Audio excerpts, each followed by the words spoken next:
Exercise 4.2 Question first. Without expanding, evaluate the following determinants.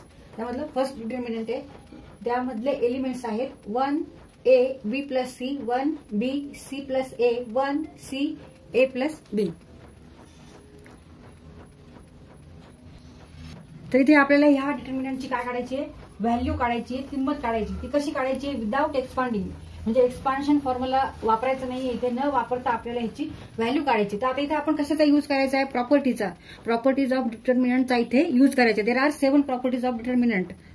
म्हणजे आपण काय यूज करणार आहे तिथे, प्रॉपर्टीज ऑफ डिटर्मिनंट, आणि एक्सपान्शन फॉर्म्युला इथे आपल्याला वापरायचा नाहीये. आता ह्या डिटर्मिनंटमध्ये जे एलिमेंट्स आहेत ते बघा. इथे फर्स्ट कॉलम मध्ये 1 1 आहे, सेकंड कॉलम मध्ये ए बी सी, आणि थर्ड कॉलम मध्ये बी प्लस सी, सी प्लस ए, ए प्लस बी. इथे बी प्लस सी आहे पण ए नाहीये. इथे सी प्लस ए आहे, बी नाहीये. ए प्लस बी आहे पण सी नाहीये. तर इथे आपण प्रॉपर्टीचा वापर करून इथे हा डिटर्मिनंट सॉल्व्ह करू. तर इथे आपण A plus B plus C, इथे A plus B plus C, A plus B plus C असं आपण घेऊ शकतो. म्हणजे हा एलिमेंट ह्या एलिमेंट मध्ये आपल्याला ऍड करायचा, हा एलिमेंट ह्या एलिमेंट्स मध्ये ऍड करायचा, हा एलिमेंट ह्या एलिमेंट्स मध्ये ऍड करायचा. म्हणजे कॉलम C2 चे जे एलिमेंट्स आहेत ते आपण ऍड करणार आहोत कशामध्ये, C3 मध्ये. आणि नंतर मग C3 लिहायचं आहे आपल्याला. म्हणजे C3 column third 3 for column number. C3 change to C3 plus C2. This column is C2 column number, second column. म्हणजे इथे आपण प्रॉपर्टीचा वापर केला. डिटर्मिनंटची जी प्रॉपर्टी आहे, म्हणजे ह्या डिटर्मिनंटची व्हॅल्यू जी आहे तीच व्हॅल्यू राहणार आहे.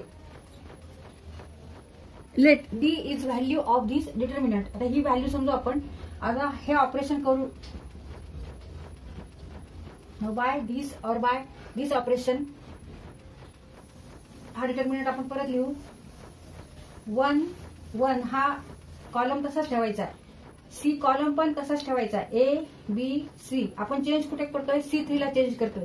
C3 plus C2, C3 plus C2. C3 चा एलिमेंट कोणता आहे, फर्स्ट रो मधला बी प्लस सी. त्याच्यामध्ये ऍड काय करणार आहेत आपण, ए ऍड करायचा आहे. म्हणजे हा एलिमेंट काय होणार आहे, A plus B plus C. आता हा एलिमेंट ह्याच्यामध्ये आपल्याला ऍड करायचा आहे, म्हणजे सी प्लस ए प्लस बी.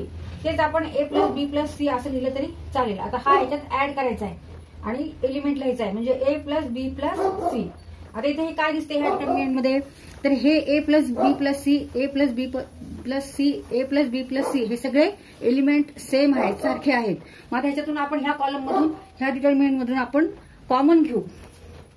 म्हणजे ह्याच्या नंतरची स्टेप आहे A plus B plus C.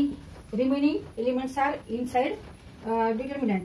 1 1 1 A B C. आता इथे A plus B plus C आपण कॉमन घेतले, डिटर्मिनंटच्या बाहेर लिहिलेले. मग इथे काय होणार आहे, 1 1 1. आता ही दुसरी प्रॉपर्टी, की जेव्हा डिटर्मिनंट मध्ये 2 कॉलम किंवा रो हे जर आयडेंटिकल असतील, सेम असतील, तर त्या डिटर्मिनंटची व्हॅल्यू काय येणार आहे, 0 येणार आहे. म्हणजे ह्याची व्हॅल्यू 0 असणार आहे. Therefore A plus B plus C into 0 means A plus B plus C into 0 means 0.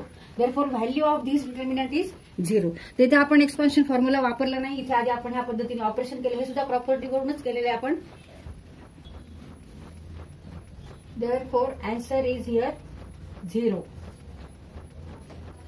इथे आपण एक्सपान्शन फॉर्म्युला वापरला नाही, डिटर्मिनंटची प्रॉपर्टी वापरून. आणि हे असं ह्या पद्धतीने प्रॉपर्टी वापरली इथे. आणि इथे A plus B plus C, A plus B plus C आपण येण्यासाठी असं केलेलं आहे. हे सगळं सारखे एलिमेंट्स यावे, आयडेंटिकल यावे. आणि त्याच्यानंतर आपण इथून हे कॉमन घेतलं आणि ते डिटर्मिनंटच्या बाहेर लिहिलं. मग कॉमन घेतल्यामुळे इथे काय होणार आहे, 1 1 1. And when in determinant there are 2 columns are identical means that value of that determinant is 0.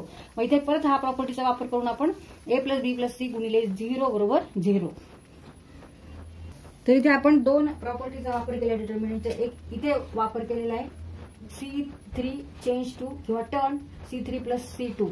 आणि मग ह्याप्रमाणे आपण हा डिटर्मिनंट लिहिलेला आहे. म्हणजे C3 हा जो कॉलम आहे हा चेंज केला C3 प्लस C2. C2चे जे एलिमेंट्स आहेत ते C3 मध्ये आपण ऍड केले आणि हा एलिमेंट न्यू एलिमेंट आहे तो ह्या कॉलम मध्ये लिहिला. इथे ही प्रॉपर्टी वापरली. आणि दुसऱ्या वेळेस आपण काय केलं, ए प्लस बी प्लस हे कॉमन घेतलं आणि इथे 1 1 1 आली त्यामुळे. And when there are 2 rows or 2 columns are same then value of that determinant is 0. ही पण प्रॉपर्टी आहे. अशा पद्धतीने आपण या 2 प्रॉपर्टीचा इथे वापर केलेला आहे.